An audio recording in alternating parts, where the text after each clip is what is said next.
Rasulullah SAW ketika itu terlahir, kemudian tinggal sama ibundanya, lalu dibawa ke Bani Sa'ad. Setelah di Bani Sa'ad ada kejadian pembelekan dada tersebut, Nabi Muhammad dipulangkan, tinggal di kota Madinah beberapa tahun, 1,5 tahun, kemudian dibawa ke kota Madinah untuk berziarah. Untuk pertama kali melihat ayahnya, bukan secara utuh, akan tapi sudah di dalam pusara. Dibawalah Nabi Muhammad SAW ke kota Madinah. Sesampainya di kota Madinah, Nabi Muhammad SAW bersama keluarga-keluarganya, karena neneknya berasal dari situ. Bahkan Nabi Muhammad ketika sudah sampai di kota Madinah, ketika Rasulullah SAW sudah menjadi Nabi, Nabi Muhammad SAW bercerita kepada sahabat-sahabatnya, ini kata Rasulullah, ada kolam air ini di sini, dulu saya belajar berenang. Karena dulu saya juga ke Madinah, kata Rasulullah. Ketika kecil saya di Madinah, sempat hidup beberapa kali saya bolak-balik ke kota Madinah, saya belajar berenang di sini, kata Rasulullah.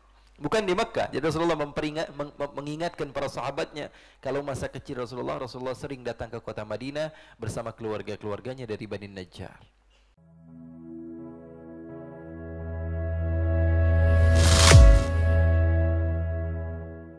Jadi ketika itu Rasulullah SAW masih kecil. Ya, Rasulullah SAW tinggal di tempatnya Siti Halimah As-Sa'diyah. Kenapa beliau dinamakan As-Sa'diyah? Karena beliau berasal dari Bani Sa'ad. Kalau orang yang berasal dari Bani Sa'ad memiliki nisbat kepada kampungnya, namanya As-Sa'diyah. Ya, sama seperti orang Banten. Dia laki-laki, maka dia memiliki nisbat kepada daerahnya Banten, Al-Bantani. Al-Bantani. Kalau dia perempuan, namanya Al-Bantaniyah. Kalau dia orang Jawa, Al-Jawi. Kalau perempuan, Al-Jawiyah. Si perempuan ini berasal dari Bani Sa'ad, maka ketika dia laki-laki namanya As-Sa'di. Kalau perempuan, As-Sa'diyah. Orang Betawi, Al-Batawi. Perempuan, Al-Batawiyah. Orang Garut, Al-Garuti. Kalau perempuannya, Al-Garutiyah. Ya, begitu namanya nisbat kepada satu tempat. Maka ketika Halimah As-Sa'diyah berasal daripada Bani Sa'ad, maka di akhir namanya ditemani dengan kata-kata As-Sa'diyah, bukan nama, akan tetapi nisbat kepada tempatnya atau nisbat kepada keluarganya. Contohnya, dia dari keturunan Hashim, maka Al-Hashimi. Kalau keturunan dari Hashimnya perempuan, Al-Hashimiyah, begitu. Ya, begitulah nisbat kepada satu tempat atau dari satu keluarga. Siti Halimah berasal dari keluarga Bani Sa'ad, maka beliau digelari dengan As-Sa'diyah. Ya, beliau seorang wanita yang begitu sayang kepada Rasulullah SAW. Bahkan Rasulullah SAW tinggal bersama beliau dari usia 1 tahun sampai Rasulullah berusia 4 tahun. Andai saja ketika itu tidak ada kejadian didatangi oleh malaikat, tentu Siti Halimah belum mau memulangkan Rasulullah SAW. Karena umumnya pada saat itu orang-orang yang berada di kota akan menitipkan anaknya di kampung. Alasannya apa? Supaya lebih kuat. Ini tabiat seperti ini atau adat seperti ini, ya, sama orang-orang terdahulu masih suka dilakukan. Misalnya mereka yang tinggal di kota terkadang menitipkan siapa? Putra-putri mereka ke kampung. Supaya apa? Supaya anaknya terdidik dengan didikan yang kuat, tidak lembek. Soalnya kalau di kampung makannya singkong, ya, makannya singkong. Kalau di kota makannya apa? Makannya sushi, ya. Oleh karena itu adat yang seperti ini dijaga oleh sebagian orang. Dahulu begitu, kita kadang-kadang diletakkan oleh orang tua kita tinggal sama nenek di kampung, tinggal sama kakek di kampung, sehingga memiliki apa? Memiliki sesuatu yang tidak dimiliki oleh sahabat-sahabat kita, supaya terbiasa menjadi orang yang kuat, terbiasa ghurbah, terbiasa menjauh. Karena menjauh tidak melulu-melulu karena benci. Terkadang orang menjauhkan diri darimu karena dia sayang kepadamu.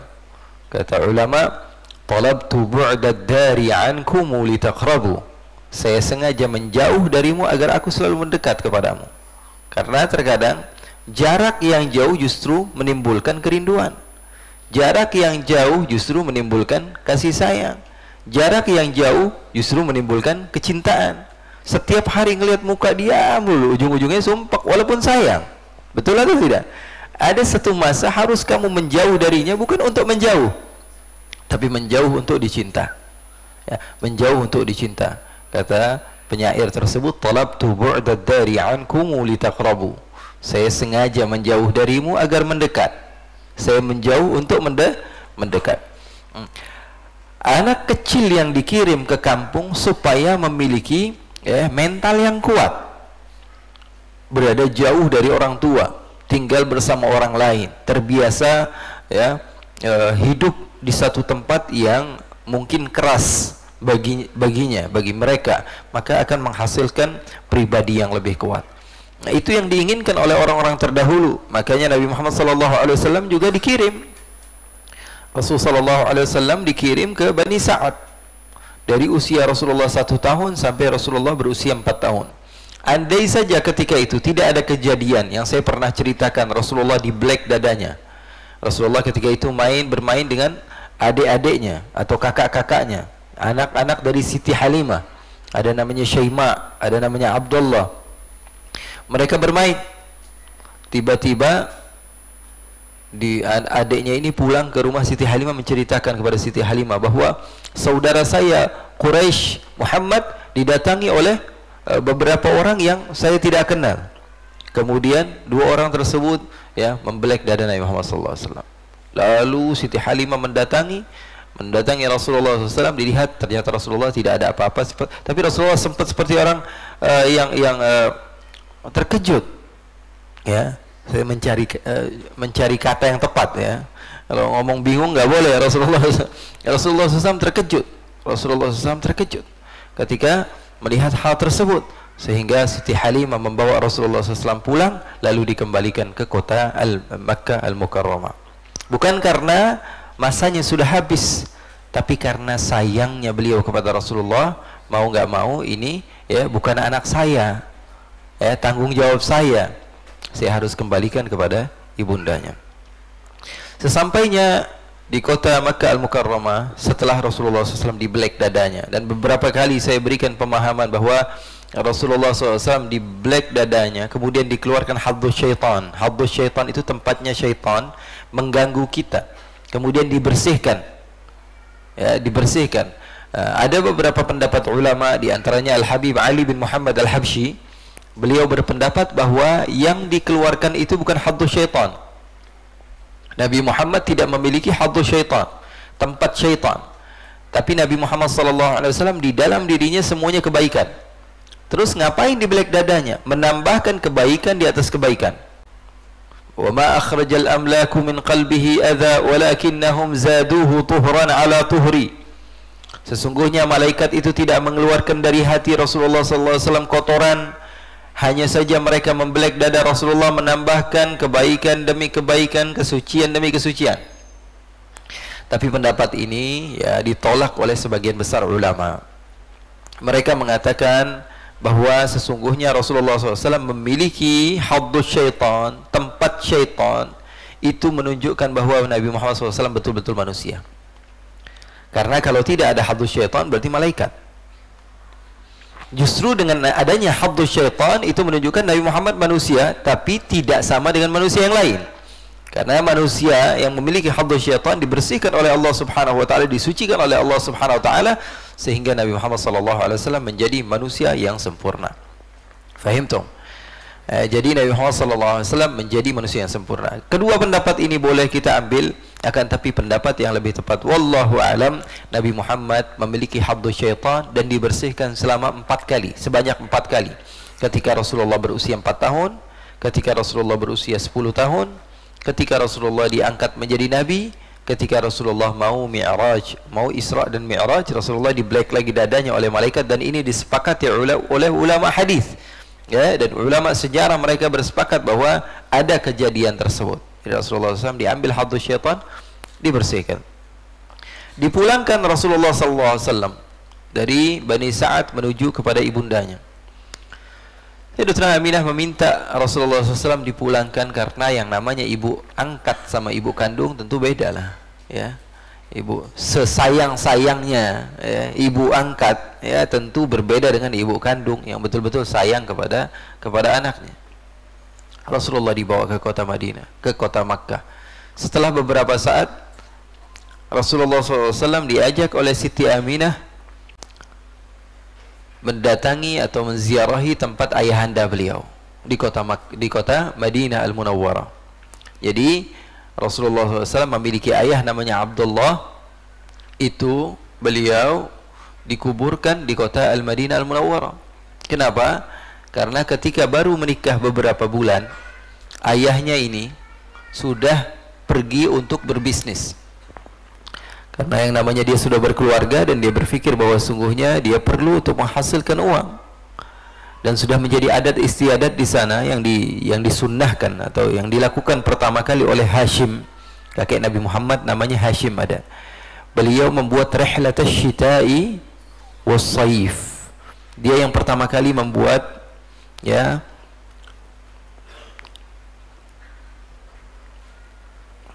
beliau membuat dua rihlah, rihlatain, rihlatasy syita'i was-saif. Siapa orang yang membuat rihlatasy syita'i was-saif? Namanya apa? Siapa? Hashim. Ini yang pertama kali melakukan namanya Hashim. Hashim bin Abdi Manaf.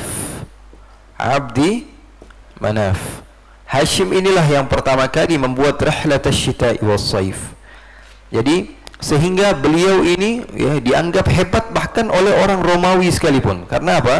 Karena beliau adalah orang yang membuat program cara bisnis baru. Sayyidina Hashim, dia membuat rihlah ke negeri Syam dan rihlah ke negeri Yaman. Ya, rihlah ke negeri Syam dan rihlah ke negeri Yaman. Apa yang beliau bawa? Beliau akan membawa barang dari Makkah.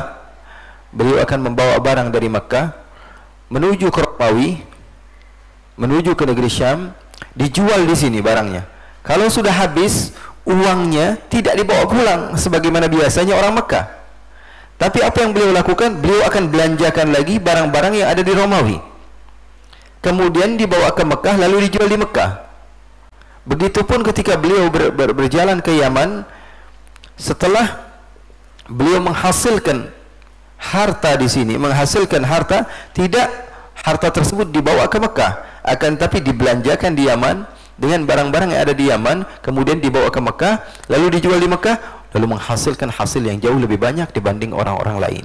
Ya, kepintaran beliau di dalam bisnis sehingga diminta oleh salah satu pemimpin di Romawi untuk dijadikan menantu karena pintarnya dia, ya, dijadikan menantu. Tapi ya, Sayyidina Hashim tidak sempat menikah di negeri Romawi.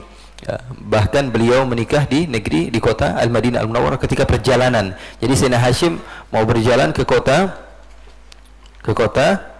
Romawi, ke kota Syam, Palestina. Mau datang ke Palestina tentu harus melewati, kalau sekarang Al-Urdun, ya. Apa Urdun? Apa Urdun? Yordania, ya. Kan kita menang lawan Indonesia kemarin, masa lupa? Al-Urdun, Yordania, pintu untuk menuju ke Romawi. Dahulu seseorang tidak akan pernah bisa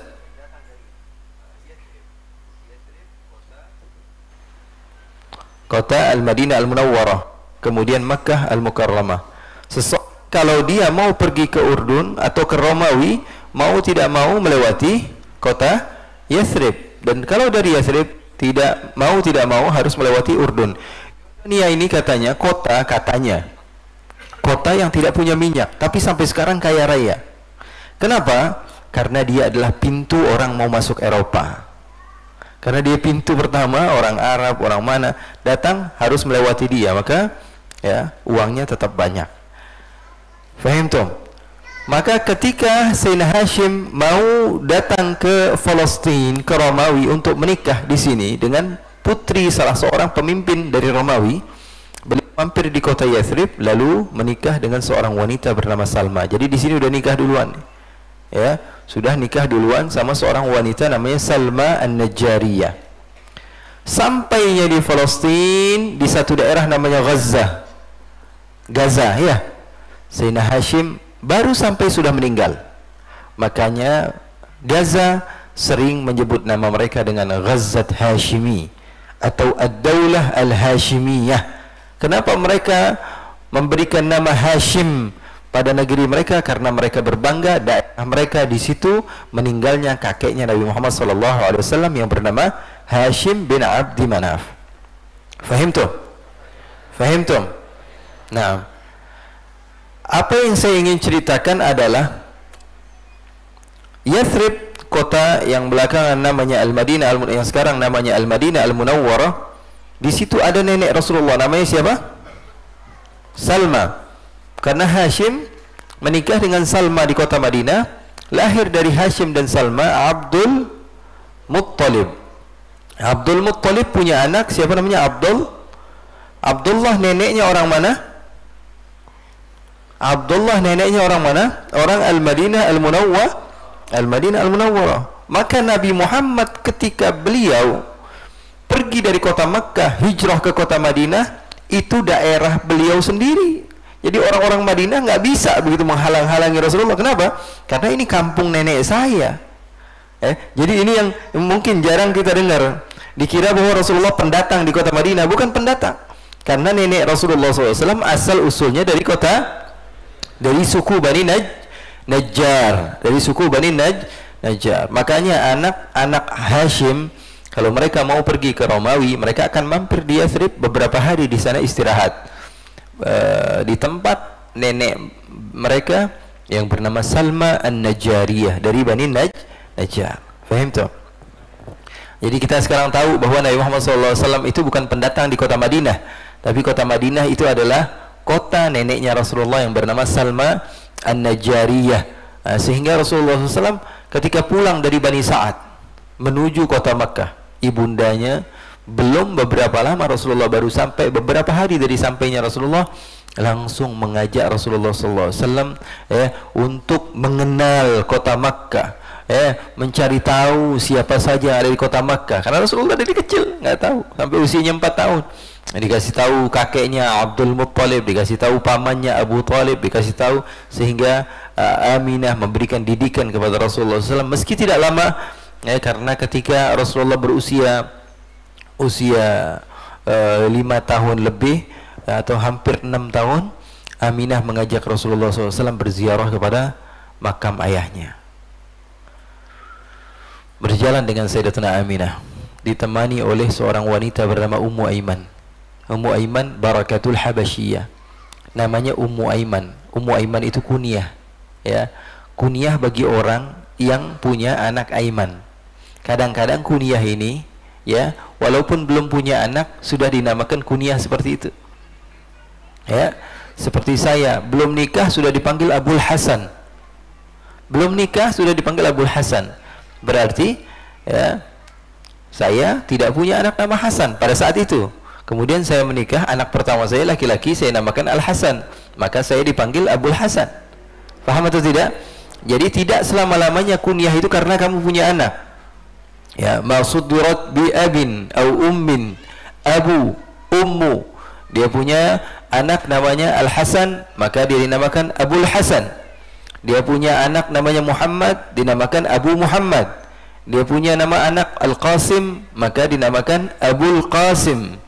Dia punya anak namanya Agung, Abu Agung, ya. Dia punya anak namanya Johan, Abu Johan. Paham tuh? Ya.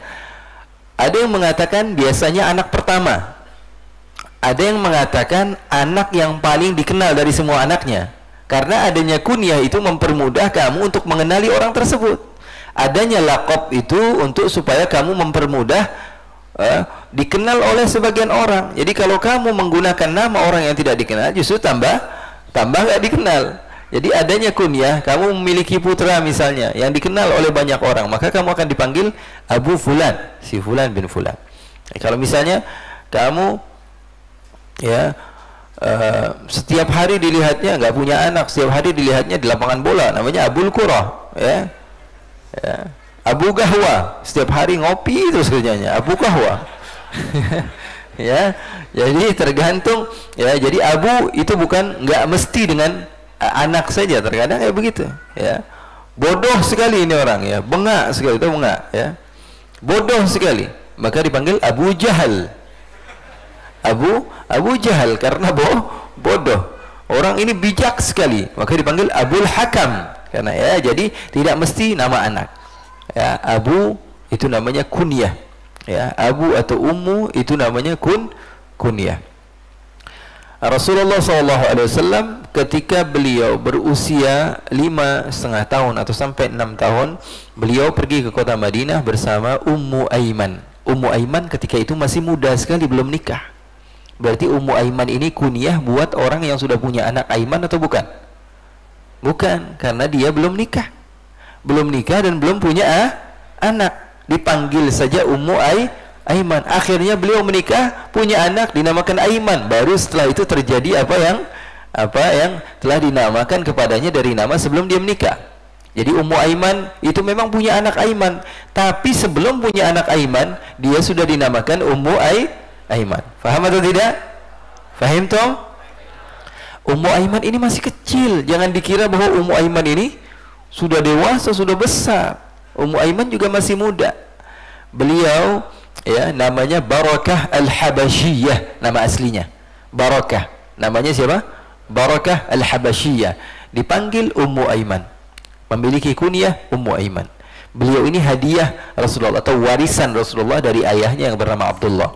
Jadi Abdullah ayahanda Nabi ketika meninggal ya, ketika itu beliau sedang berpergian ke negeri Syam, pulang-pulang istrinya pengantin baru beberapa bulan nikah sama anak muda bernama Abdullah, usianya masih 18 tahun, masih muda, sampai dan ganteng dan pinter dan menjadi anaknya Mekkah. Disebutnya anak Mekkah, bukan anaknya Abdul Muthalib, karena semua orang yang ada di Mekkah cinta kepada Sayyidina Abdullah. Gantengnya jangan ditanya. Orang bisa tahu Sayyidina Abdullah kalau lagi lewat, katanya saya bisa tahu Abdullah lagi lewat di satu gang. Dari mana? Jendela-jendela rumah semuanya ngebuka kalau Abdullah. Subhanallah. Semuanya pada kepoin beliau ya. Ya, pengen tahu yang mana Abdullah. Sayyidina Abdullah radhiyallahu taala ketika itu berpergian ke negeri Syam. Ketika beliau pulang, ternyata Siti Aminah sudah menunggu-nunggu, mana suami saya. Semuanya sudah berjumpa dengan suaminya. Ternyata yang datang hanyalah untanya saja. Orangnya sudah tidak ada. Kenapa? Karena Sayyidina Abdullah berada di kota Madinah ketika itu sakit, lalu wafat di kota Madinah di usia yang masih muda, dan meninggalkan seorang istri yang masih muda, dan sedang mengandung Nabi besar Muhammad sallallahu alaihi wasallam. Sallallahu alaihi wa alihi wasallam. Saya cerita sedih seperti ini bukan ngajak kalian kesian sama Nabi Muhammad. Nabi Muhammad tidak perlu dikasihani. Nabi Muhammad SAW adalah makhluk yang paling mulia. Jadi nggak ngajak, ayo dong nangis bareng kesian Nabi Muhammad SAW. Nggak, saya nggak ngajak kalian kesian untuk cinta kepada Nabi Muhammad. Cinta gara-gara kasihan, nggak banget. Ya, cinta gara-gara kasihan, nggak banget. Ya, karena sebagian orang cinta sama Nabi Muhammad, kesian Nabi Muhammad yatim dari semenjak kecil. Nggak. Rasulullah manusia mulia, makhluk yang paling utama, paling terdekat dengan Allah Subhanahu wa taala. Yang perlu dikasihani itu siapa? Kita yang perlu dikasihani. Ya, hidup terlalu jauh dari Allah, jauh dari Nabi Muhammad sallallahu alaihi wasallam. Kalau ada pun satu kisah yang membuat kita mungkin bersedih ketika mendengar Rasulullah sallallahu alaihi wasallam, ya, karena mungkin bawaan mahabbah kita saja kepada Nabi besar Muhammad sallallahu alaihi wasallam. Nabi Muhammad sallallahu alaihi wasallam masih kecil ketika itu, berusia 6 tahun, dibawa oleh ibundanya bersama bersama Ummu Aiman. Ada yang meriwayatkan bahwa Abdul Muttalib, kakeknya Rasulullah, juga ikut. Tapi riwayat yang banyak menceritakan bahwa yang ikut ketika itu hanyalah Ummu Aiman dan Sayyidatuna Aminah radhiyallahu taala anha. Siti Aminah ditinggal oleh Abdullah. Rasulullah SAW ketika itu terlahir, kemudian tinggal sama ibundanya, lalu dibawa ke Bani Sa'ad. Setelah di Bani Sa'ad ada kejadian pembelekan dada tersebut, Nabi Muhammad dipulangkan, tinggal di kota Madinah beberapa tahun, 1 tahun setengah, kemudian dibawa ke kota Madinah untuk berziarah. Untuk pertama kali melihat ayahnya, bukan secara utuh, akan tapi sudah di dalam pusara. Dibawalah Nabi Muhammad SAW ke kota Madinah. Sesampainya di kota Madinah, Nabi Muhammad SAW bersama keluarga-keluarganya, karena neneknya berasal dari situ. Bahkan Nabi Muhammad ketika sudah sampai di kota Madinah, ketika Rasulullah SAW sudah menjadi Nabi, Nabi Muhammad SAW bercerita kepada sahabat-sahabatnya, ini kata Rasulullah, ada kolam air ini di sini, dulu saya belajar berenang. Karena dulu saya juga ke Madinah, kata Rasulullah. Ketika kecil saya di Madinah, sempat hidup beberapa kali saya bolak-balik ke kota Madinah, saya belajar berenang di sini, kata Rasulullah. Bukan di Makkah. Jadi Rasulullah mengingatkan para sahabatnya, kalau masa kecil Rasulullah sering datang ke kota Madinah bersama keluarga-keluarganya dari Bani Najjar. Sampainya di kota Madinah, Rasulullah SAW ditunjukkan oleh ibundanya, "Hadza qabru abik." Ini adalah makam ayahmu. Duduk Rasulullah SAW. Anak yang baru tamyiz, usianya 5 tahun, 6 tahun, tidak pernah melihat bapaknya. Sekali melihat adalah kuburannya. Sallallahu alaihi wasallam. Rasulullah SAW duduk di kuburan Sayyidina Abdullah. Kemudian Rasulullah SAW dikenalkan oleh Siti Aminah. Setelah beberapa lama tinggal di kota Madinah, pulanglah Rasulullah, Siti Aminah, Ummu Aiman, dan ditemani oleh hamba sahaya yang menemani mereka. Sesampainya kurang lebih sekitar 150 km dari kota Madinah. Ya, jadi kurang lebih kota Makkah, kota Madinah itu berapa? 500 km ya? Ya, ada yang tahu nggak? Ada yang nyaho tuh? Ya, kurang lebih 500 km. 500 km. Setelah perjalanan 150 km, ya, perjalanan ada satu daerah namanya Abwa. Ada nama daerah namanya Abwa. Kalau kita lewat pakai mobil, kita nggak lewat dari situ. Kalau sekarang ada kereta yang baru tuh, kereta cepat, ya, kita ngelewatin daerah di samping kita namanya Abwa. Ya, Abwa situlah lebih dekat ke kota Madinah, di tempat di mana Siti Aminah ketika itu sakit tiba-tiba di gurun pasir. Seorang wanita yang ditemani oleh wanita muda, kemudian sama anaknya kecil, sakit, pusing kepala Siti Aminah. Lalu Ummu Aiman bergegas mendekat kepada Siti Aminah. Lalu dilakukanlah apa yang bisa dilakukan oleh Ummu Aiman. Tidak beberapa lama Rasulullah mendekat, lalu terlihat Siti Aminah sudah tidak bernyawa. Anak kecil yang baru melihat ayahnya di dalam pusara, di dalam kuburannya, menemani ibundanya pulang ke kota Makkah Al-Mukarramah, dan terdapat bahwa ibunya sudah tidak ada. Kata Ummu Aiman, saya melihat bahwa Muhammad itu masih mengajak bicara ibunya. Anak kecil baru usia 6 tahun. Mengajak bicara kepada ibunya, ibu, ibu, ibu. Dia tidak faham bahwa ibunya sudah tidak ada. Maka berhari-hari kami di padang pasir tersebut mencari satu tempat yang cocok untuk dijadikan maqam Siti Aminah. Muhammad membantu saya, kata Ummu Aiman. Nabi Muhammad sendiri yang menggali dan menggali dan menggali. Dan Nabi Muhammad SAW yang masih muda tersebut terus-menerus berbicara kepada ibundanya, karena dia tidak faham bahwa ibunya sudah tidak ada.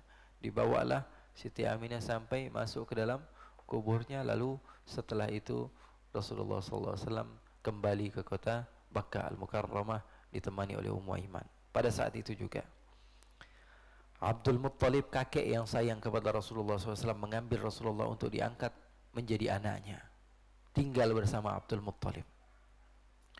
Tinggal bersama Abdul Muttalib. Abdul Muttalib ini adalah pemimpin di kota Makkah, terkenal sekali. Di awal-awal kajian kita saya sudah menceritakan bahwa Abdul Muttalib ini mendapatkan kepemimpinan setelah ayahnya Hashim.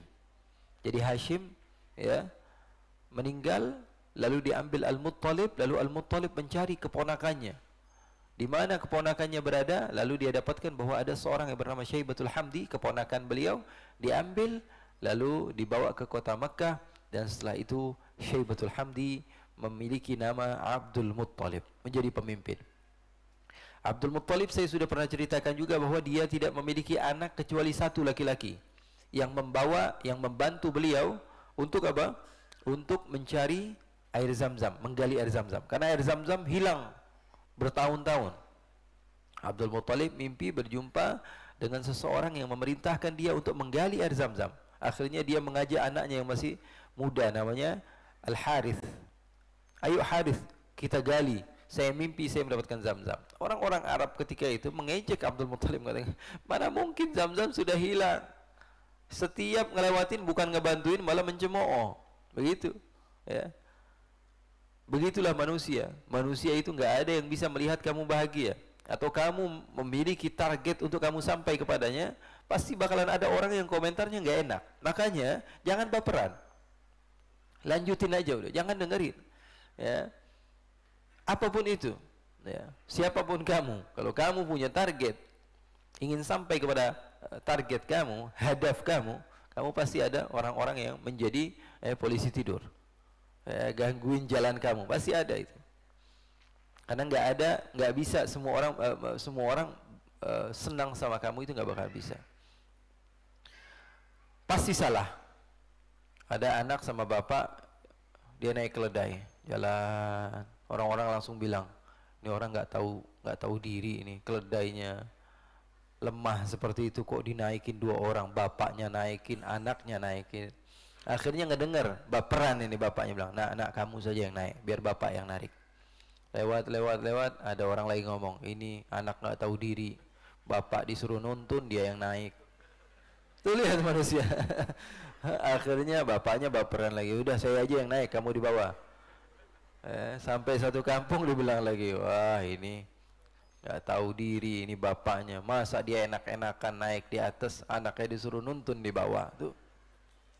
Akhirnya apa yang dia lakukan? Ya, sudah nak, kita jangan naik, di bawah aja, kata. Berdua, kamu pegang kanan, saya pegang kiri. Sampai satu kampung, bodoh ya, katanya. Punya kendaraan gak dinaikin. Tuh lihat. Jadi nggak bakalan benar kalau hidup sama manusia, nggak bakalan benar. Kamu pasti bakalannya bodoh, dibilang bodoh punya kendaraan kok nggak dinaikin. Terus dituntun saya punya kendaraan, begitu. Ridwan nas ayatun la tudrak. Pengen semua orang cinta, suka sama kita adalah puncak yang tidak akan pernah mampu kita gapai. Nggak bakalan bisa. Ya. Jadi ya, ketika itu ya, Rasulullah sallallahu alaihi wasallam, kakek beliau Abdul Muttalib ketika menggali air Zam-Zam, setiap orang jalan ngeliat, udahlah, udah nggak mau bantuin, gituin lagi, udahlah, nggak bakalan dapat, sudah ngapain juga, wah saya mimpi, udah bohong itu, kamu nggak bakalan dapat sumur Zam-Zam, sudah lama hilang. Sampai setiap orang ngejek Sayyidina Abdul Muttalib, kata Sayyidina Abdul Muttalib, sampai satu orang mengatakan perkataan yang membuat Sayyidina Abdul Muttalib sakit, karena nggak ada yang bantuin beliau. Bilangnya gimana? Kamu Abdul Muttalib punya anak 1 sih, coba punya anak banyak pasti yang bantuin. Begitu kata Sayyidina Abdul Muttalib, kalau saya punya anak 10, saya nazar 1 dari anak saya akan sembahkan untuk Allah Subhanahu wa taala. Dipotong. Dalam syariat terdahulu boleh saja, tapi syariat sekarang tidak boleh. Buktinya Nabi Ibrahim putranya mau disembelih, tapi nggak jadi. Begitupun Abdullah, ayahanda Nabi Muhammad SAW, kisahnya sudah saya ceritakan. Kalau lupa ceritanya bisa ngelihat di YouTube kita yang lama-lama, ya ceritanya. Sayyidina Abdullah akhirnya apa? Sayyidina Abdullah akhirnya mau disembelih, akhirnya Allah Subhanahu wa taala selamatkan, diganti menjadi 100 unta. Kalau Sayyidina Ismail diganti menjadi kambing kibas. Makanya Rasulullah SAW katakan apa? Ana ibnu dzabihain, kata Rasulullah. Saya adalah putra 2 orang yang hampir disembelih. Bapaknya Abdullah dan kakeknya Ismail ibni Ibrahim alaihi wassalam. Nabi Muhammad SAW disayang sama Abdul Muttalib. Putra Abdul Muttalib banyak. Yang laki-laki ada 10, yang perempuan ada 6. Ada 10, yang perempuan ada 6. Ini siapanya Nabi? Bibi sama pamannya Nabi. Berarti orang terdekat Nabi atau bukan? Terdekat. Kita harus faham bahwa mereka-mereka ini adalah makhluk yang dimuliakan oleh Allah Subhanahu wa taala, kecuali Abu Lahab. Paman Nabi Muhammad SAW yang tidak beriman kepada Nabi. Karena apa? Karena diantaranya dia memiliki istri yang senantiasa membisikkan dia. Nih, ini bahayanya bini nih, ya. Walaupun ponakan sendiri, itu hebatnya perempuan, ya. Kalau Allah katakan bahwa sesungguhnya syaitan memiliki kaid, tipu daya itu sangat lemah. Tapi ketika Allah Subhanahu wa taala katakan perempuan, inna kaidakunna azim, ya, tipu daya itu perempuan itu sangatlah hebat sekali. Ketika Allah katakan, ya, syaitan lemah, tapi perempuan jauh lebih hebat. Kaidakunna azim. Itu menunjukkan apa? Perempuan adalah segala-galanya. Kalau perempuan baik, laki-laki baik. Kalau perempuan buruk, laki-laki lebih buruk. Paham atau tidak? Makanya perempuan menjadi madrasatul aulad. Madrasah bagi anak-anaknya. Kalau madrasahnya bagus, pasti anak turunnya bagus. Wah, saya mah nggak bisa baik, suami saya nggak baik. Patokannya di perempuan. Kalau perempuan sabar, perempuan pintar, perempuan tekun, maka rumah akan menjadi bagus. Sehebat-hebatnya suami, pangkatnya setinggi apapun, pasti bakalan lemah di hadapan istrinya. Sehebat-hebatnya dia, sekelas apapun dia, ujung-ujungnya kalau di mall pegang tas bininya. Betul apa tidak? Betul, ya begitu. Ya. Jadi Abu Lahab ini punya istri namanya Ummu Jamil. Ummu Jamil binti Harb. Ummu Jamil binti Harb. Apanya Abu Sufyan? Saudari perempuannya Abu Sufyan, musuhnya Rasulullah SAW sebelum masuk Islam, dari Bani Umayyah. Jadi musuhan sekali sama Rasulullah SAW. Sampai-sampai Abu Lahab ini sudah ngasihkan satu perempuan namanya Thuwaibah al-Islamiyah untuk menyusui Nabi. Kata bini, wah jangan, kalau kamu kasih Thuwaibah pokoknya saya nggak ridho. Akhirnya diambil lagi, udah ngasih diambil lagi. Apa kalau bahasa kitanya apa? Borok sikut ya. Udah bagi, diambil lagi. Tuh.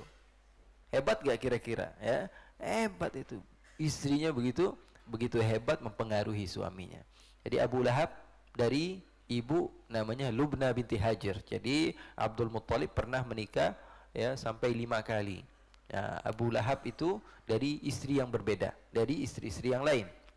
Sementara ayahnya Nabi yang bernama Abdullah itu dari seorang ibu bernama Fatimah binti Amr Al-Makhzumiyah, sama seperti Abu Talib, ya, sama seperti Az-Zubair, sama seperti saudari-saudari perempuan Abdullah. Ya, ada namanya siapa? Arwa, ada namanya Atika. Ya. Coba satu lagi, siapa kira-kira nama bibinya Rasulullah? Satu aja. Kan ada 6 tuh, banyak tuh. Satu aja, siapa? Halo? Siapa? Sofia, Masya Allah, barakallahu fiik. Sofia, bibinya Rasulullah yang terkenal, masuk Islam dan banyak berjuang. Bahkan di dalam peperangan, salah satu peperangan, kalau tidak salah peperangan Khaybar, Sofia ini kemahnya dimasukin oleh orang kafir. Sofia apa? Dia ngumpet di belakang pintu, orang kafir itu maju, diambil kayu sama dia pukul. Berani banget emang. Berani. Ya, ada sahabat Nabi namanya Hassan bin Thabit, itu masuk ke kemah perempuan karena dia emang nggak bisa ikut perang.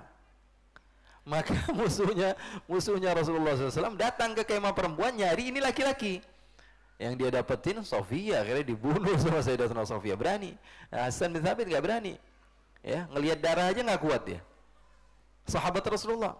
Tapi pujian Rasulullah banyak kepada Hassan bin Thabit. Kenapa? Karena beliau pandai mengucapkan syair.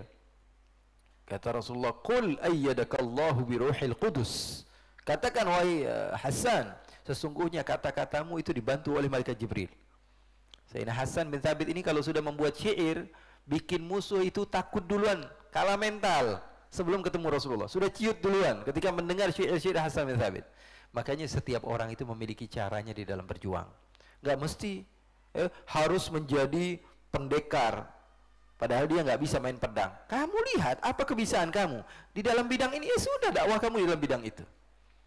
Saya nggak bisa jadi ustadz. Emang kenapa? Saya latar belakang saya dari semenjak awal memang ekonomi. Ya sudah, kamu dakwah kamu di dalam ekonomi. Jangan tiba-tiba langsung pergi ke Condet beli udang-udang, pakai udang-udang segede ban Vespa.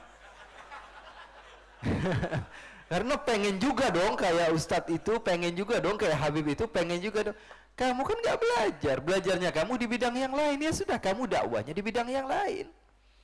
Sayyidina Hassan bin Thabit tidak bisa berperang, nggak berani melihat darah, tapi ya, dakwah beliau, jihad beliau terkadang lebih manfaat dibanding orang yang memegang pedang sekalipun. Sampai Rasulullah SAW senantiasa membawa beliau kemana-mana.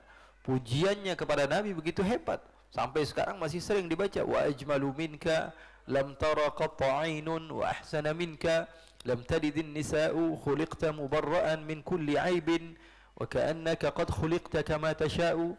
Beliau memuji Nabi Muhammad bilang apa? Yang seganteng engkau ya Rasulullah, yang setampan engkau ya Rasulullah, mata manapun gak bakal pernah bisa melihat.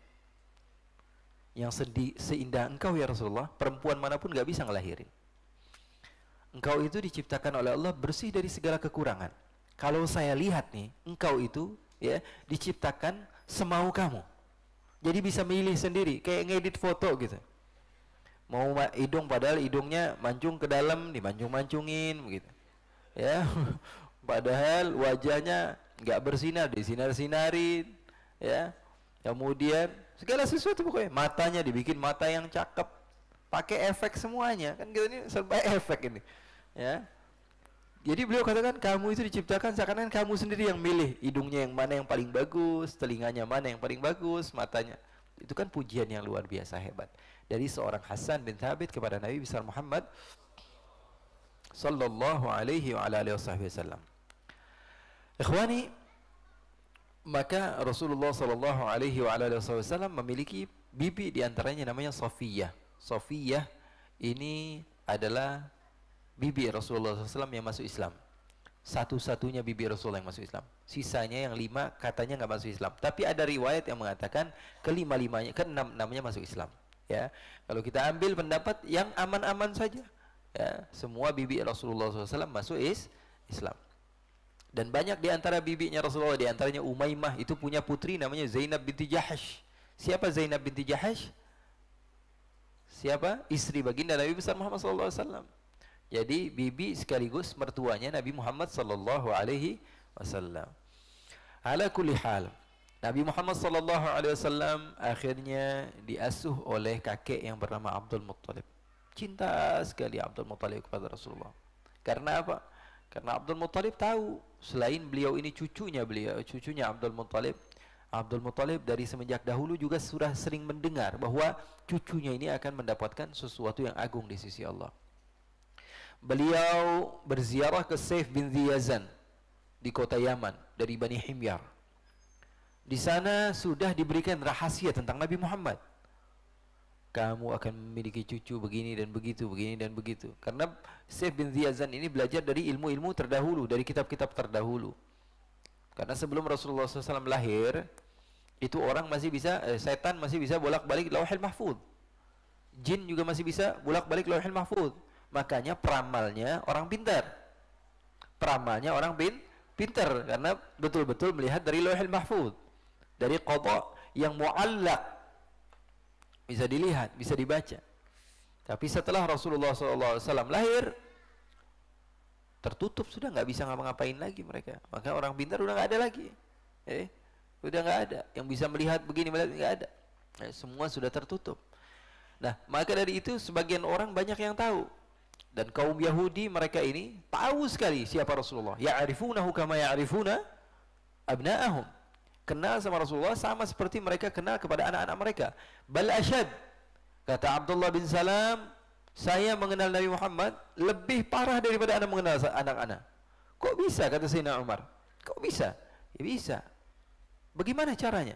Anak-anak kalau lagi main di luar, anda nggak tahu mainnya sama siapa. Ngumpulnya sama siapa nggak tahu. Kadang-kadang ke rumah ngomong bohong, tahu-tahu di luar ngelakuin hal yang lain. Itu anak-anak. Tapi kalau Nabi Muhammad dari semenjak baru lahir sampai meninggal kami pelajari dalam buku-buku kami. Artinya kami lebih mengenali Nabi Muhammad dibanding anak-anak kami. Betul-betul mengenal. Orang Yahudi mengenal Rasulullah SAW tapi tidak beramal. Makanya mereka mendapat murka dari Allah. Maghdubi alaihim. Kata ulama al-mufassirin, ghairil maghdubi alaihim waladdallin. Al-maghdubi alaihim alladhina ya'lamuna wa la ya'malun. Orang yang dia tahu tapi nggak mau mengamalkan. Ad-dallin alladhina ya'malun wa la ya'malun wa la ya'lamun. Kalau ad-dallin, orang yang tersesat, adalah orang yang banyak beramal tapi nggak tahu. Seperti orang Nasara. Pokoknya saya menyembah. Mau disuruh siapa juga, jangan kan ini, bapaknya, anaknya gue sembah. Gitu. Anaknya gue sembah, bini gue sembah, siapa aja gue sembah gitu. Ya. Al-maghdubi alaihim waladdallin. Ad-dallin alladzina ya'maluna wa la ya'lamun. Ya, oleh karena itu, ya, Nabi Muhammad sallallahu alaihi wa ala alihi wasallam beliau dikenal oleh orang Yahudi, oleh orang Nasara. Ketika itu Abdul Muthalib mendapatkan kabar tersebut. Makanya beliau memuliakan sekali. Kalau Sayyidina Abdul Muthalib sudah bikin majlis di depan Ka'bah, itu beliau duduk. Sebelum beliau datang, anak-anaknya sudah kumpul semua. Nabi Muhammad sallallahu alaihi wasallam mendekat kepada tempatnya Abdul Muthalib mau duduk. Kata paman-pamannya, jangan duduk. Muhammad nanti diomelin. Abdul Muthalib datang, da'ahu, kata Abdul Muthalib. Biarin aja. Kalau Muhammad biarin duduk sini. Fa inna lahu sya'nun 'azim. Karena Muhammad akan memiliki sesuatu yang agung di sisi Allah Subhanahu wa taala. Tinggal sama Abdul Muthalib bertahun-tahun. Sampai 2 tahun tinggal sama Abdul Muthalib. Setelah tinggal sama Abdul Muthalib, Rasulullah SAW mendapatkan Abdul Muthalib juga wafat. Nabi Muhammad SAW ditinggal oleh Abdul Muthalib ketika Rasulullah SAW berusia berapa tahun? 8 tahun. Kalau saya ngelihatnya seakan-akan Allah Subhanahu wa taala ghayur, Allah cemburu sekali. Enggak boleh ada yang cinta sama Nabi Muhammad SAW melebihi cintanya Allah. Bapak nih yang paling sayang sama anaknya, kalau udah dengar istrinya hamil, anak pertama, enggak boleh Abdullah, yang sayang kepada Muhammad yang lebih besar dari kamu, enggak boleh, enggak dari saya, enggak boleh ada yang cinta sama Muhammad. Ibunya sudah dapat anaknya nih, alhamdulillah sudah selesai. Enggak boleh kata Allah. Cinta melebihi cintanya saya kepada Muhammad, enggak boleh. Kakeknya lagi senang-senangnya sama Nabi Muhammad, enggak boleh. Kayak Rasulullah katakan, "Adabani Rabbi fa ahsana ta'dibi." Kalau kalian semua dididik oleh keluarga kalian, bapak kalian, ibu kalian, kakek kalian, kalau saya yang didik, saya Allah langsung. Dan ini sebaik-baiknya didikan.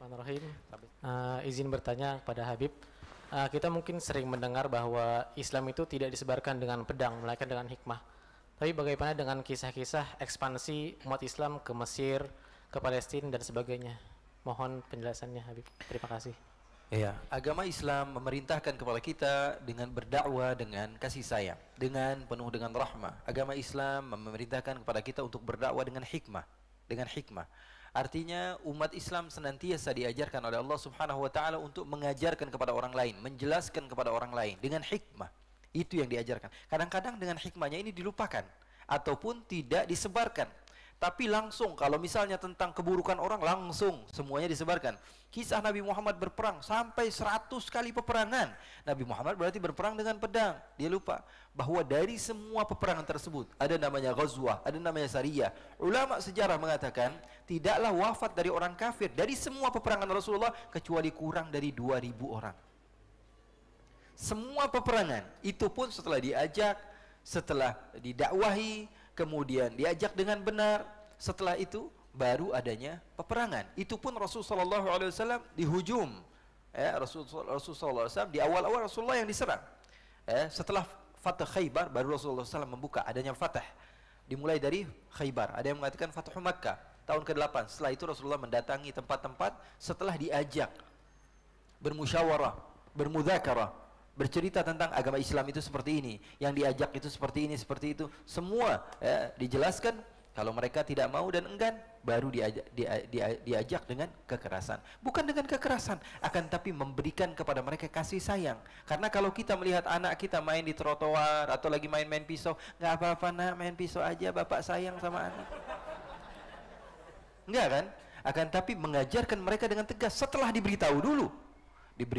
Dikasih tahu, karena kami ini tidak mau kamu mendapatkan keburukan di sisi Allah di neraka yang jauh lebih besar musibahnya. Jadi ingat bahwa sungguhnya peperangan yang banyak tersebut itu pun yang meninggal dari orang kufar kurang dari 2000. Kalau sekarang mungkin peperangan di satu tempat dibom beberapa kali sudah ribuan orang yang meninggal.